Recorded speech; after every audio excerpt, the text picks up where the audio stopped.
Welcome to Red Zone DFS Week 15 Sunday slate. We got 10 games here, and I really hope you guys played Jerick McKinnon like me and Jimmy recommended last week, and you guys want some serious cash. That was a hell of a call.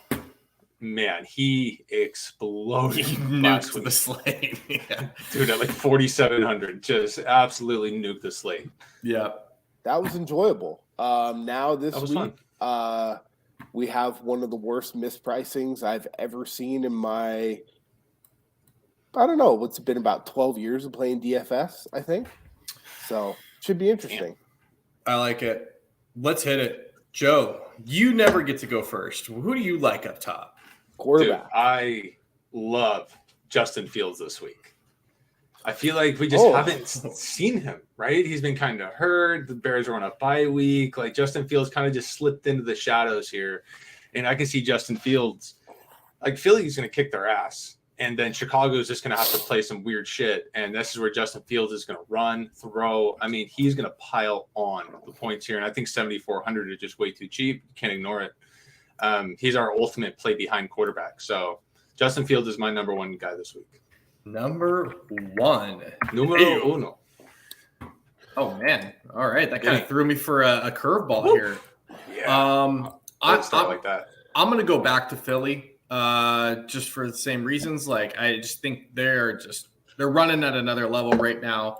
I showed you guys a screenshot. I was in first place for quite a bit of the morning last week, and then some unfortunate things happened. But you didn't play Jerick McKinnon. No, it wasn't that actually. I didn't have much. Well, I didn't have Miles Sanders on that team, and then Miles Sanders started to slowly slip away as the Eagles went that direction, which very much could happen again this week. Another guy told you to play last week. I did play him. It just wasn't on that team that was in first place. I was on the passing side. The good old false lineup build. But I'm going to take my shots here because we've talked about it before. The Eagles can win a lot of different ways. You just hope it goes in your favor. If it does, you may be shipping and taking down a tournament. So they were off to a good start. Hopefully, if Fields can keep pushing. I mean, A.J. Brown and Devonta Smith coming in sub 10% ownership, like against maybe the worst defense in the NFL.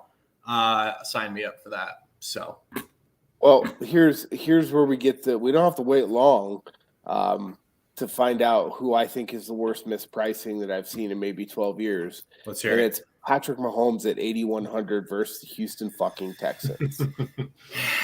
I have no idea what algorithm that DraftKings was using. I mean, they're playing in Houston on a fast track premium playing environment. This is not in Kansas City. There's no weather factors, and Kansas City isn't one of those teams that will just take things lightly on you. They are going to put up 75 points if that's what is allowed, right?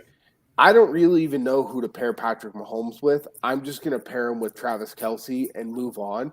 But there's no way in hell that he should not be anything less than 9,000, 9,200 this week, and he's 8,100. No disrespect to Jalen Hurts, but Jalen Hurts should not be priced above Patrick Mahomes here. I'm sorry.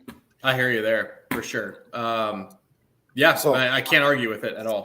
I mean, I might have like 60% Mahomes this week.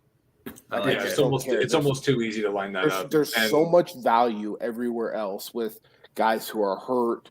There's going to be, just look at all the other games on the slate.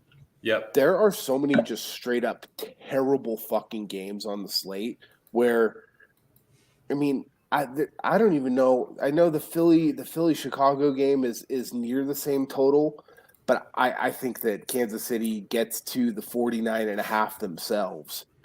I mean, they don't need Houston to cover the over. Yeah, and I could see, right, like Kansas City did not look great last week. Mahomes had 3 picks. I guess this is where Andy Reid goes. This is where we get right. This is where we do everything perfect, and this is where we get our game back to where we need to get it. And Mahomes does throw for 4+ touchdowns. Right. Even in the first half, it's possible. Yep. I mean, we've seen it happen before. I definitely cannot argue with that at all. So another guy for me is we're going down. I don't know why Joe Burrow is only priced at $7,000 versus Tampa Bay. Yes. I mean, we just saw Brock Purdy light Tampa Bay's ass up. Yep. I mean, we've been saying it all year that Tampa Bay has a great run defense, and they do. By and large part, they shut the Niners down pretty hard as a team who really likes to run the ball. But they're a pass funnel. I mean, they're still banged up, pretty hardcore in the secondary. They're not. But who is really going to cover Jamar Chase in that secondary? Nobody. I mean, exactly. There's nobody who's going to cover Jamar Chase. I mean, you saw it with the Niners. I mean, guys were just running wide open all over the place. It's going to happen again. Again, don't overcomplicate this one. Play Burrow and Chase and just move on. It's really easy. 7%. If you're not, if you're one of those people who really, really, harps on ownership, fine. Don't play Mahomes. Play Burrow. He's going to be like 6 to 7% owned. He's going to fucking smash this slate. Yeah, I agree there. He's the next one on my list that I was going to talk about as well. So warm weather. They're playing in Tampa. Again, there's no bad throwing environment concerns. Just go hammer the fuck out of that. Yep. Joe, who do you got below that? I just want to mention that I am fading Justin Herbert this week. 100% fade, just because, he's looked really good lately. And all of America apparently has realized that. And they are 85% of the public handle is on the Chargers winning this game. This is where the Titans just come in and stomp on their shit and Chargers lose 21-17. Right. And Herbert just kind of gets shut down all game long. I can see him putting up 300 yards because he has to. But is he going to be throwing touchdowns? Is this game really going to push to an over? I don't think so. So I'm completely fading Herbert and going down Trevor Lawrence. 6K. Maybe. He's starting to show a lot of things. He is the franchise guy. He can run the ball. He can throw the ball. He's getting it done himself when he needs to. He's full on taking charge of that offense. And Dallas, they got a good defense, but they can be exposed.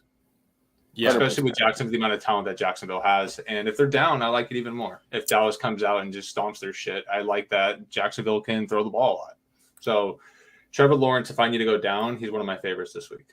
Yeah, I think that we're giving Dallas.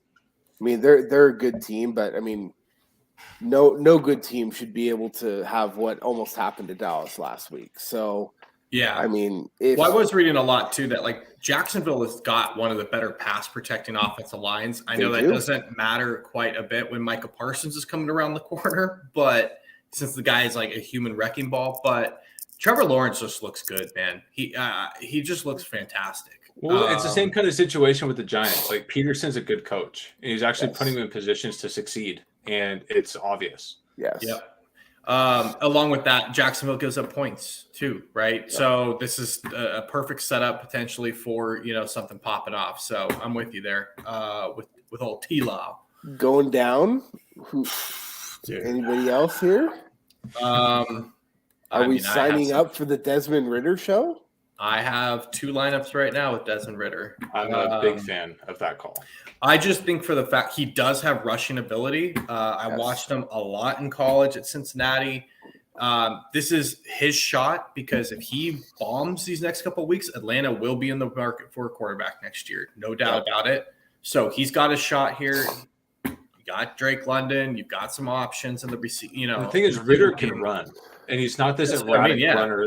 He's not an erratic runner like Mariota that's going to fumble half the time. Ridder kind of has that Jalen Hurts type feel to him where he's going to run vertical and he's going to get you those touchdowns. So I like Ridder. He can get you on the ground. He can get you on the pass. He looked great in the preseason. And New Orleans is just disappointing in every way possible. Dude, so Desmond Ridder ran a 4.5 40. The dude can move, and I know that's not Tyreek fast, but for a quarterback, that's flying.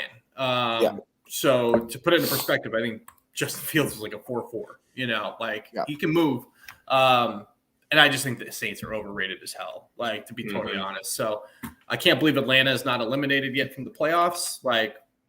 We've seen it with the Brock Purdy thing. I know they're not as good, but sometimes moving to a new quarterback gives the team some juice, right? So let's see what this kid's got. I'm willing to roll the dice on him in a few lineups. I like it. Is anyone going back to Zach Wilson this week?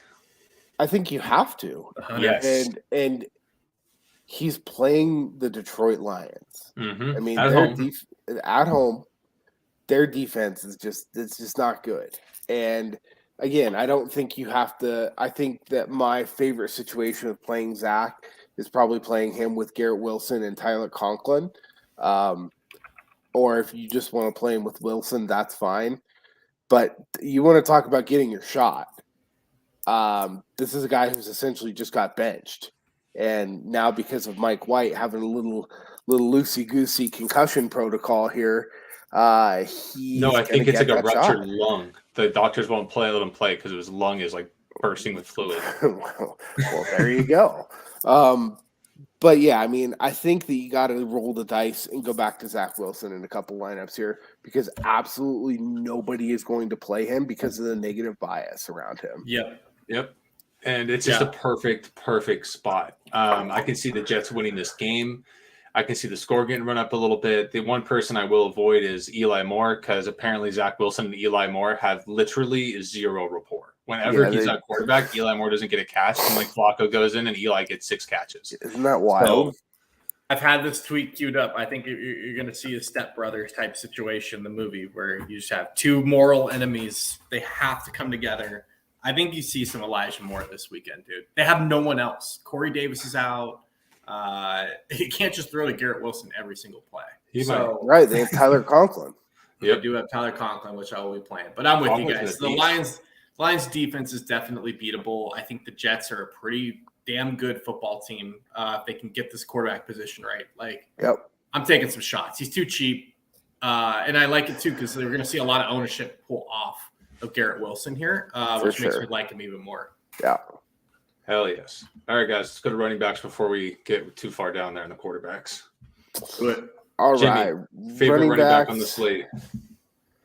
My favorite guy, if we're going up top, is, I mean, I'm just going to keep going with him, is Austin Eckler. People will see the difference between Henry and Jacobs and then just gravitate toward Henry and Jacobs, which is fine. I don't have any interest in Josh Jacobs, maybe a little bit in Henry, but Eckler on the road, the pass catching ability, sub 12% ownership. Yeah, it's just too easy. Okay. Vinny? For me, I'm going to the other side of that. I'll have some Eckler for sure. He's not a bad play ever. But I just think like the Titans, this always happens. They kind of like lose track of who they are.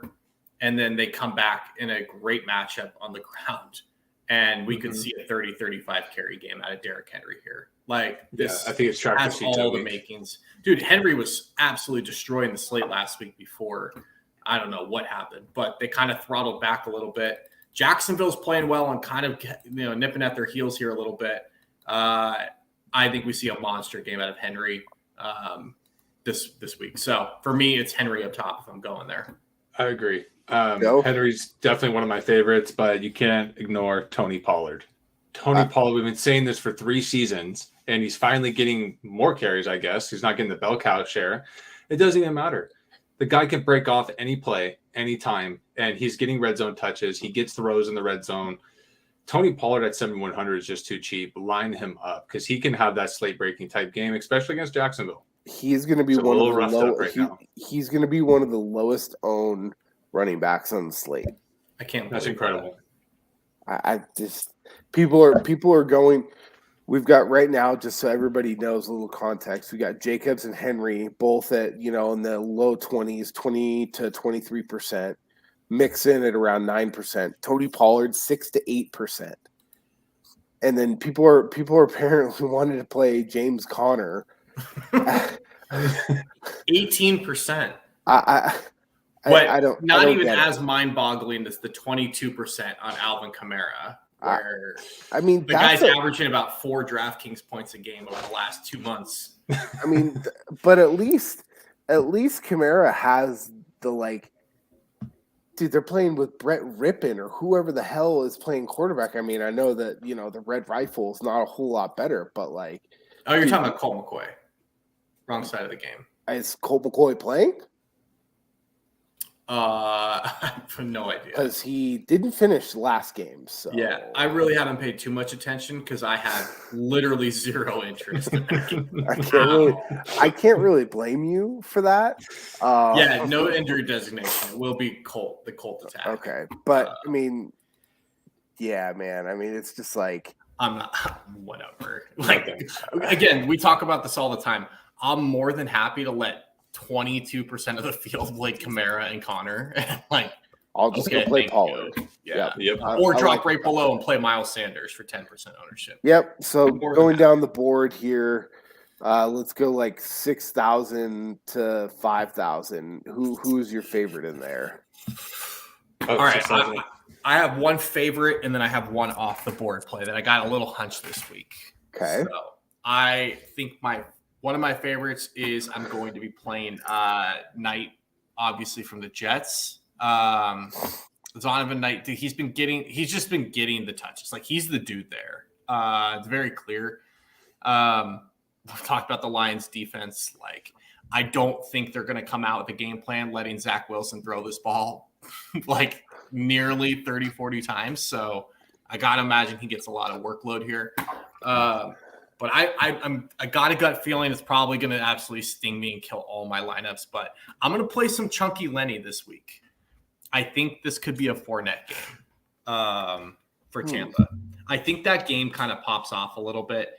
Dude, he's not a bad player at all. Like, and he is so cheap at 5,500. Like, He's also not very good. No, he's not. But they're at home. Tampa's like in full desperation mode. Like, well, yes, absolutely. I understand that. So, I mean, the only argument to it is if you think that Rashad White is the better play, then play White. But I think the running backs here could be kind of interesting. Fair. Aside. Fair. So. All right, going down in that range for me. I love how you guys had literally just zero emotion and reaction to those calls. I mean, that's not a great sign. Now I'm a little nervous. I don't know what you want me to say about Fat Lenny, and I do want to say that the ownership. I do want to say that the public is extremely heavy on Cincinnati, and the sportsbook absolutely needs Tampa Bay to cover this week. So I can see this actually being a close game, and that could mean Lenny gets his. So okay. Vinny, it's not the worst call in the world. Thank you. I appreciate that. It probably is. My gut's telling me no. My gut's telling me no, but the handle is telling me yes. But my body. So Jesus Christ. So you're not allowed to sing R. Kelly anymore. Oh yeah, I'm sorry. Cut that out. Down here, I mean, I like Pacheco, and I like Swift. And I'm struggling to see why DeAndre Swift is only going to be 4% owned at 5,700. Because he sucks.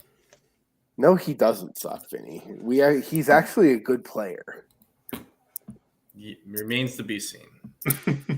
Well, he puts up DraftKings points, so that's all I really give a shit about. So he's going to put up points in this game. He's only 5,700.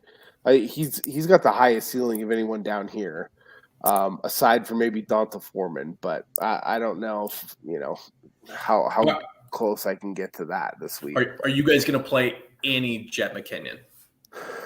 No, I probably. At this point? I think it's fine if you play him, but I just don't like the game script. I mean, I would rather play Pacheco. Yeah, and they're gonna run in a game like this. I think they're gonna run the younger guy a hell of a lot more than the guy that just got 20 touches last week. And Jerick McKinnon, his knees are gonna explode any game now.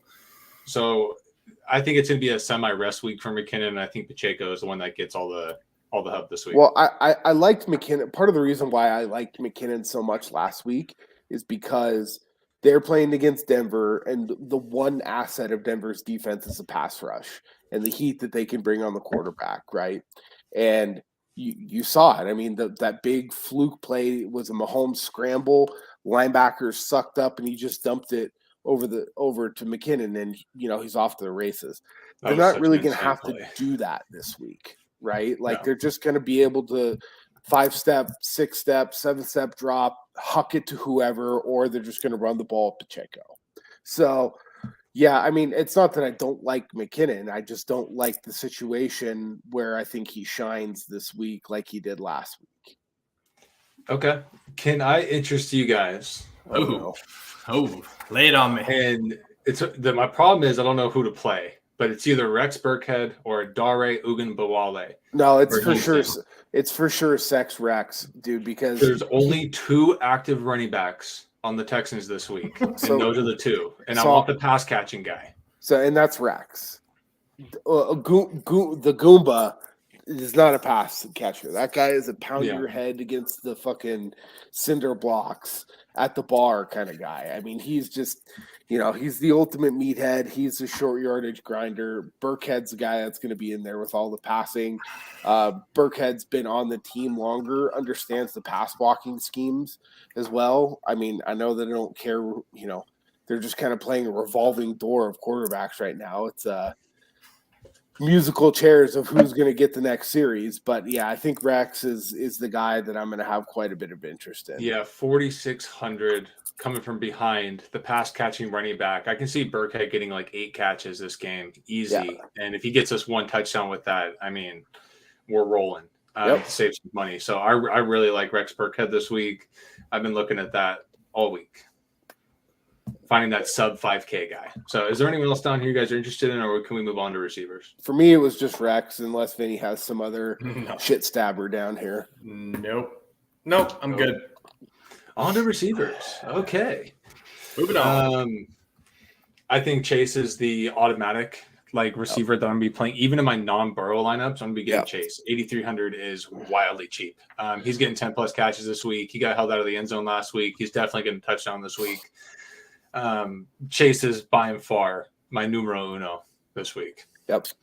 So part of the reason why I was more gravitated towards guys like Swift and some of the cheaper running backs is I want to try and get 2 of these guys above 7,000 in any one of my lineups, right?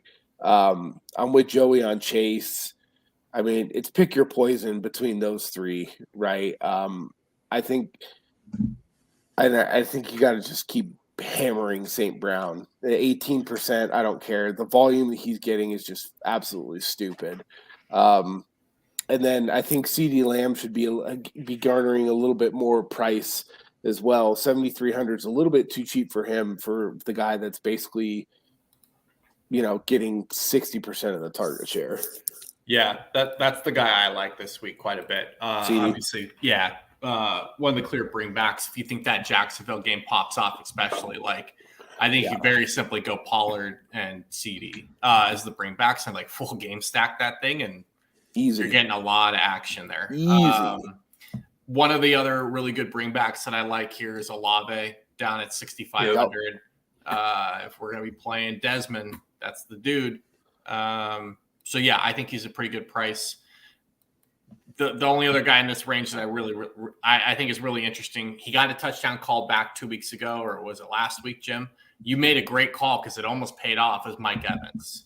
He's going to pop here one of these weeks. 100%. And it was a bullshit penalty, too. It's I know they were playing the Niners, but he's the downfield guy. They don't throw it downfield to anybody. Scotty Miller gets a random wheel route down the sidelines that he always seems to fucking drop. And Brady looks like he's going to absolutely cut his dick off and eat it for lunch. But yeah, I mean, he's still seeing 9, 11 targets in the last 5 weeks. Dude, he's bound to have a huge game. Seeing more volume than DeAndre Hopkins is seeing, but he's $1,500 less. Yeah. In an easier matchup. You just got to do it. I mean, it's not a stack situation. He's the only really Tampa Bay player I have a massive amount of interest in this week. If you think that, you'd rather just get the guaranteed points from Godwin, I mean, I think Godwin's a better cash game play. And again, we're not really talking cash games here. If we're looking for high upside ceiling plays, I think it's Evans still. So I'm with you on that one, Ben. I like the Evans call. Anybody, Joey, in this mid-range, below Evans that No, we already mentioned it, but Garrett Wilson is an obvious. I mean, I think he's getting the highest ownership on the slate, but for good reason. He's the number one target. He is really fucking good. Detroit's an absolute pass funnel. It doesn't matter. That's going to drop because people are going to freak out about Zach Wilson. And I think so. Fantastic. I think that gets down to like 10%, dude. Like, sign me up for some Wilson. I don't know if it gets down that far, Vin. Dude, Zach Wilson's just a laughing stock out there right now. And again, not saying that's wrong, but like I think people are just gonna completely jump ship off of that game. Yeah. Or at least that side. So I think you're safe there. I'm not fading like any of my shares. I was planning to play them. So all right. Well, let's get down to the gritty. This is what the listeners really come for: is what receivers are we playing like under 5K? This is where we make our money, baby. Yep. Let's see. Down here in the 5s, I have a little interest to go back to DJ Moore after absolutely costing me a ton of money last week. I hope a lot of people are going to bail off of him. If he's healthy, I'm ready to go. I'm ready to get hurt again.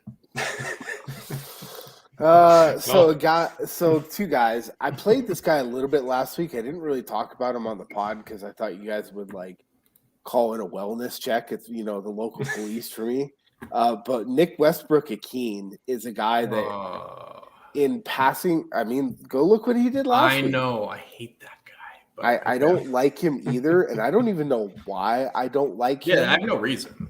No, but I started looking at it, and I just started looking at the numbers and the sheer volume that he's getting, even if Burks is in. I mean, I'll take another 11.3. Burks is officially out, by the way. Okay, so, I mean, at 4,100, I'll be playing quite a bit of Westbrook-Akeen, again, in a game that I think is going to be a little bit more high scoring. And then everybody thinks this guy sucks, and I think he kind of sucks too. But I think Valdez-Scantling's getting at least one deep bomb from Mahomes this week. I think he goes over 100 yards receiving, 1, maybe 2 touchdowns, but he's going to blow his ceiling projection out of the water. His ceiling projection right now is only 13.6. I think he gets close to 18 to 20. Yeah, I think that's strong. I mean, it's hard to go away from Chris Moore, but he's gaining a ton of ownership here. Are you guys going to him, or are you going to make some pivots? No, I'll just go play Dorsett again and see if that works. or Amari Rodgers at the same price. I mean, there's only 3 active receivers. I think you just split it up, right? Like if you're going to play 3 Mahomes lineups, like just place one at each, like in each lineup, and just I did the same thing last week. I sent you guys that lineup that I had Amari Rodgers in. I think you guys both fell out of your fucking chairs. Yeah. But I literally that's because I played Dorsett. That like Amari Rodgers is the one guy I didn't play. And I was like, well, I played at least one of those 3 just where I could fit them in at for that specific reason. Now this week that the Chiefs are going to be my favorite stack.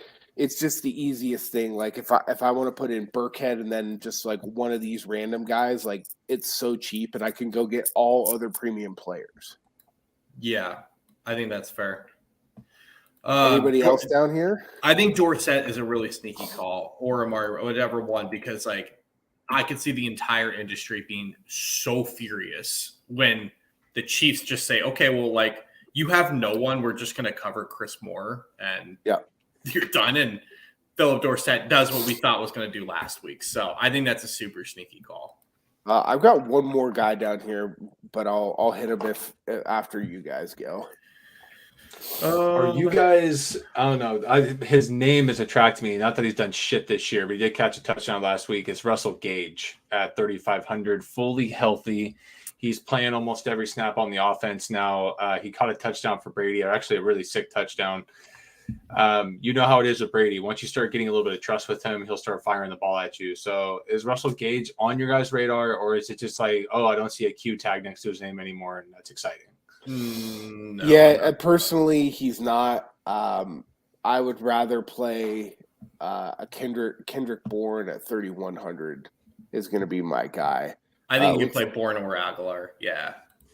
I mean, I don't think Aguilar is very good. I think Kendrick Bourne is a better football player than Nelson Aguilar is. And at 3,100, that's also just a misprice. He's a guy who even when Myers isn't hurt, he's out there playing, 65 to 75% of the snaps. He's not doing a whole hell of a lot. But, I mean, for 3,100, for a guy that has a floor projection over 10 points. No, and something to be said is Jacoby Myers is questionable, right? But Jacoby Myers runs out of the slot like 85% of the time. Nelson Aguilar is Jacoby Myers' backup. Kendrick Bourne is outside receiver. Tyquan Thornton is outside receiver. Devontae Parker is out this week. I like Tyquan Thornton at 3,000. He got himself back in the game last week, caught a couple of good balls.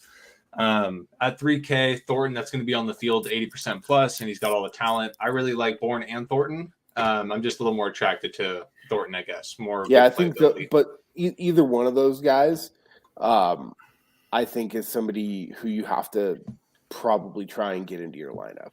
The only other guy I'll mention down here, and it's ugly, don't get me wrong, he's had a horrible year coming off of injury, is if 3,800 Hunter Renfrow if he's back. No one's going to play him. Yeah, again, the news today on option. Friday. Yeah. Friday, by the way, McDaniel's like, I haven't decided if I'm going to activate him yet or not. Right, and this will lead into it. Like, I have the same thoughts on Waller if he's back as well. Like, both guys it's gonna come down to, we probably won't find out to tomorrow afternoon, Sunday morning. They're gonna let him warm up, and that's what's gonna be the designation. But if they're gonna play for that cheap, like, both guys could see a lot of targets because obviously Belichick's gonna try to do his best to take Devontae out. So. Yeah. Tight ends. Where are you guys thinking? All right. I mean, I'm playing a shitload of Kelsey. Yeah. I don't carry 7,800 at all. Yeah. He's he's too good, and Houston's that bad. Like, he's gonna make a fool of them. Like, he might get all his points in the first half. Yep. And that's fine by me. Dallas Goedert should be coming back this week. 4,700. Once he's in, he actually gets a lot of targets against Chicago's shitty ass defense and shitty linebackers.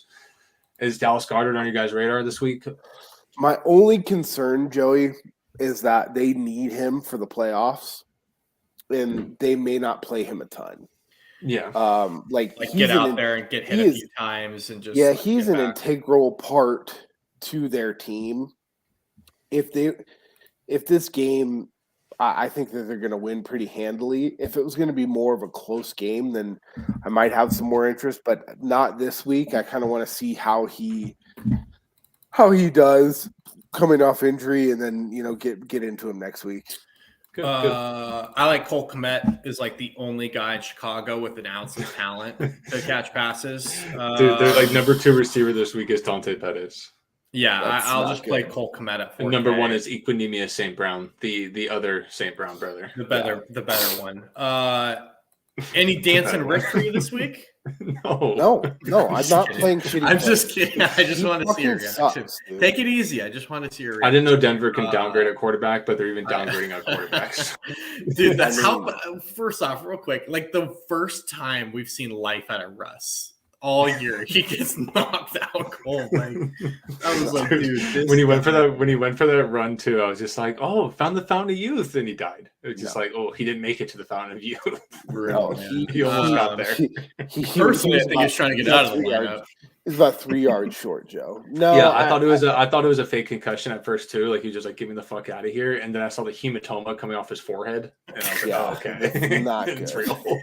I bet he like undid his chin strap on purpose. I bet he didn't drink his famous concussion water he used to talk about. I'm gonna go back to Chiggy here for the Titans. Like, you can't deny it now. He's definitely a part of this offense. Yeah, without Treylon Burks back as well, like, he's gonna be involved. Like, 5 targets, 6 targets at 3,100. I'm just gonna keep playing him. If Derwin James is back this week, that's the easiest fade off of a 12 to 15% cheap tight end for me that I'll ever make. That's fair, but they're actually splitting him. Like, they're playing him with Hooper and splitting him out and stuff. I get the hard thing. Vinnie, I'm with you. I don't like the matchup, and Tyler Conklin's the same price. Exactly. And Tyler Conklin's one of my favorites this week. That's the only reason I'm like, I'm not even gonna think of Chiggy this week, even though he did very well last week. And Tyler Conklin's been consistently producing no matter who the quarterback is, and he's a third of the ownership. Yeah. Mm-hmm. I like it. So I'll pass on the Sigmeister or Chigmeister, I guess. Chigmeister. Get it right. All right. Defense. Real quick, I looked this up. I couldn't believe it. The Broncos are the chalk in a big way, like 24% owned. Mm-hmm. Yeah, I've got them at 14. Okay. I can see maybe why. somewhere in the middle there. But I can also see Colt McCoy just playing the ultimate Derek Carr game and just like not turn the ball over and have a shit offense. Yes. And then Denver just getting like 6 points for you. Like, and it's like Colt McCoy's better than like Andy Dalton and Davis Mills. No, that's the thing. I was going to bring it up with the receivers. Is the Arizona receivers are kind of interesting this week. Like just play the. If you want to get really weird in a GPP with 22% of the field going Denver, right? Don't go Colt McCoy, but you can throw some of those Arizona receivers in there because Colt McCoy does know how to throw the ball to his receivers because he's not running. Yeah. I'm just saying if you want to get really weird in a GPP, like sub 1% ownership type stuff, you can go with like Marquise Brown. That's not going up against. Yeah. Oh I talked about this game a little bit. I have a little interest in the Falcons. I know they're not any good, but at 2,500, like they're actually playing for something. Like New Orleans sucks, dude. They are really freaking bad, especially on offense. So I'm gonna play some Falcons deep. I'm not sure if I can do that. I think I would probably rather just play the Titans at 2,200. Dude, I was just going to say that at home. No, they're on the road. How many points has the Titans got on defense the last 2 weeks combined? So here's my concern. The Titans 22? are going -6. Yeah, that's a problem. The Titans are going on the road, and they give up 35 points and 36 points 2 weeks in a row. Yeah, -4 and -2 the last 2 weeks. I said, this is where the Titans. This is when everyone falls off the Titans, and this is exactly when they bounce back and go, "Oh no, we're the AFC South champions," even though that's all they'll ever be. But again, I think if Derrick Henry has a big game, they shut down Herbert a little bit because everyone's jumping on the Chargers right now. Tennessee could be a great play. Like no one's going to play them with -2 and -4 points 2 weeks ago. Yeah, I'll be playing some Tennessee. Other than that, for me, it's just going to be Tennessee. It's going to be Denver, and that's. I have some interest in New England at 2,800. The Raiders are. We don't need to go on. I don't want to make Joe really mad, but yeah, I'm going to play the. What do you mean you don't want to make me mad? You know why? He wouldn't like me when I'm angry. Yeah, so I think that's pretty much it for me in defenses. All right, so I kind of like the Steelers this week. Just saying, I think TJ Watt can absolutely maybe kill Sam Darnold this week. There's a possibility that happens. All right, fair enough. Steelers top stacks. For me, it's going to be the Chiefs. Mahomes is mispriced. Kelsey's the only one that's priced up. You can play a running back with him if you want to. You've got clear run back options with Burkhead and then any one of those random ass cheap receivers. It's one of those that I think a lot of people will just look. They'll try and get too cute. Just play the Kansas City stack and just move on. Cool. My favorite stack is Cincinnati Bengals. I like that one too, Joe. And then the run backs are great to get a full game stack going. Yep. But Cincinnati, I'll have that stack going quite a bit. And then in a few, I'll have Cincinnati with Tampa with run backs in the same lineup. With that game being the last game of the day, it's going to be the last game ending. You know the NFL. It's like the WWE in 1995. They're going to make sure this game is like 38-35. A nail biter between Brady and Burrow. They're calling this the pass the torch game because Burrow has the most similarities to Brady and all these different things. I can see this game being really close. Both teams pushing each other. Favorite stack easily. And I'm again prepared to go all in and get burned, but Trevor Lawrence and the Jags. I just like your both. Favorite stack, huh? I like both sides of this game. I'm gonna have Eagles if I'm paying up, but. Yeah, man. I think the Jags are in a good spot here. I think this game kind of goes high. All right. Well, you can just cannonball it straight back around with your bold call of the week. That wasn't his bold call. Come back to me. I'm deciding between two. Okay, Joey. I want to get weird, but the easy one for me is Chase. I think Chase is breaking the slate this week. I think he gets the most points in the entire slate out of anybody. So, I mean, he did this during the fantasy playoffs last year that helped me greatly. He was in the 50s. Is he going to go north of 50, or are you calling north of 40? I'm going north of 40, but definitely the call is that when you look at top fantasy points for the entire day at the end of the day, you're going to see Jamar Chase's name at the top. Okay. I like it. Let's see here. I'm deciding between two. I'm going to go with the receiver. I am going to say that Amon-Ra St. Brown is actually the highest scoring player of the entire slate. I think St. Brown's going to get up into the mid-40s this week. Oh, my God. I was planning on full fading him, but I'm going to have to throw one in. I will never full fade him. Well, look, their best corner is not covering St. Brown. Correct. He doesn't travel, so. Well, not even that. St. Brown comes out of the slot, so. Yeah. Correct. I think two guys in the sixes go for 30-plus points, and it's Christian Kirk and Mike Evans. I like that. Love the Mike Evans call. I like the Mike Evans one, too. All right. Have so much Burrow, Chase, Evans. It's not even funny. I do, too. Real quick, guys. Holidays coming up. Don't forget, trim up a little bit. Look good. Jim, look like me. I know you're coming off a work trip, but you may need a little cleanup tomorrow morning. Dude, I look like hammered shit. I feel like hammered baby shit. Joe knows what I'm talking about right now. Mm-hmm. Santa cares about his sack. So should you. So should I. I'm going to take care of myself. I got the whole setup. I got the premium package, platinum package 4.0. I'm ready to roll in the bathroom. You should be too. It's not too late to go out there and get a nice gift for somebody. Free shipping, 20% off. Christmas, just 9 short days away. Go figure it out. Don't hesitate. Zone 20, manscaped.com.